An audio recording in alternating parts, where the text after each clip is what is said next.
And in that funding, I think you have to have some kind of sense of urgency when you want it. So if you're getting ready to launch a church and you meet with me and have a cup of coffee and say, this is my vision, we're going to launch church over here, I'm really excited about it, really love for you to be a part of that financially. When? If you're expecting me to write a check when we have coffee, that's probably not going to happen.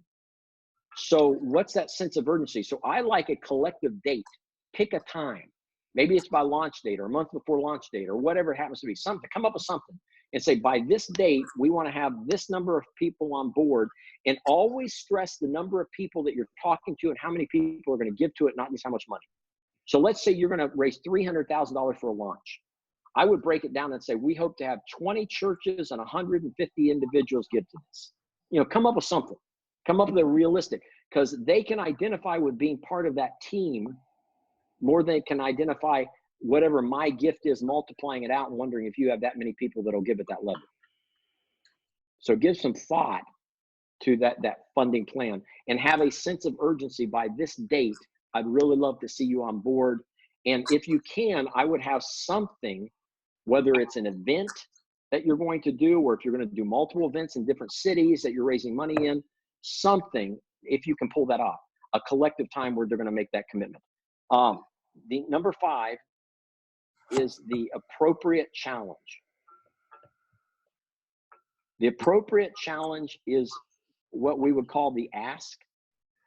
And I'll tell you how I coach guys to do this. There are other ways.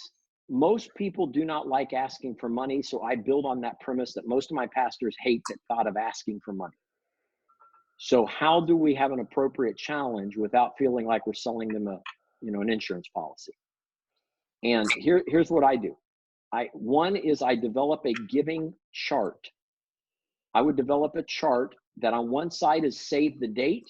It's the dates of your church launch, your group meetings, anything you can put on that lets me know when this thing's happening. So they can stick it on the refrigerator and pray for those dates.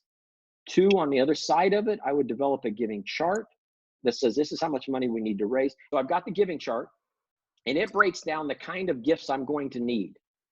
So if you need $1 million, $500,000, $150,000, then you need to sit down and give some noodle to it and say, all right, how many gifts of $500 do you think I need? How many gifts of 1,000? How many gifts of 5,000? How many churches are going to be on board for a large gift?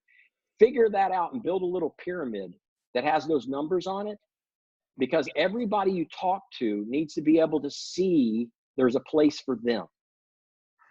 If you don't do that, you sit down with me and say, I need to raise $1 million. Okay. And you're talking to me and I'm like, well, I wonder how many people he can actually talk to. And is he wanting all of us to do 50,000, 20,000, 10,000? And then what I'll do is I'll self-identify and say, I can't do that. So I don't do anything. And so instead, the giving chart lets me see these are all these different kinds of gifts that he's going to need. I could be one of those because I can self-identify on there where I am socioeconomically. All right. So build the giving chart, sit down, and here's my questions. And honestly, these are the 2 things that I ask and I coach every one of my guys to do, and it works and it doesn't blow up. Is I say, for my appropriate challenge, I give them the chart and I say, here, what I'd like you to do is, will you take this chart home? And between now and that date that's on the back, will you pray about making the largest gift you've ever made to ministry?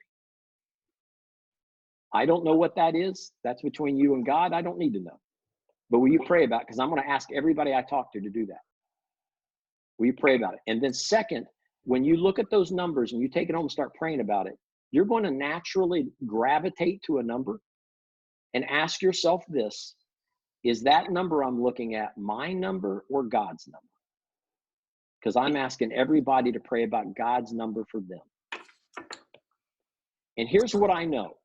If you'll ask those 2 questions along with a chart that lets me see what you really need and how it breaks down, you will have much greater success than even if you were just boldly sat across some people and asked them for certain numbers. Like, Phil, I need $5,000. You know, I'm telling you, most guys not only don't want to do it, they're bad at it, and it's not as successful. This, if you do it without the chart, you're not very successful because it doesn't let me know really where I need to be.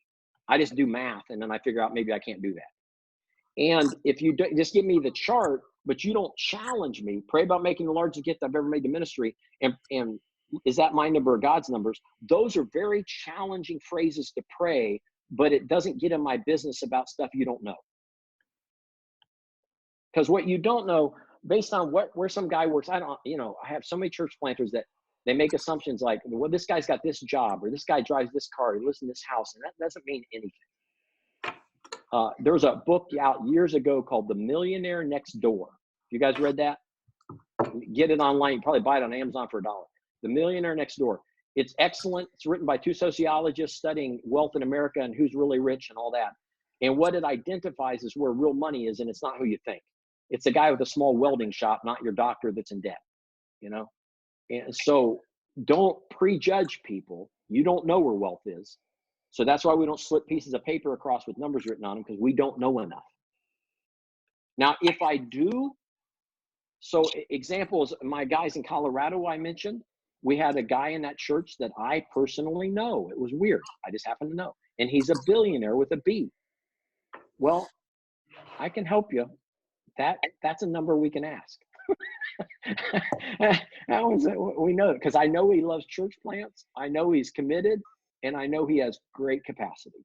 So that one's one you can go say, hey, you know what? To get this off the background, could you do $1 million match? And if you prayerfully, you and your wife give $1 million, we're going to use it as an anonymous match for everybody else. Those are cool. Whenever you know something and you know you've got a large opportunity, use it as a match. It's a powerful tool.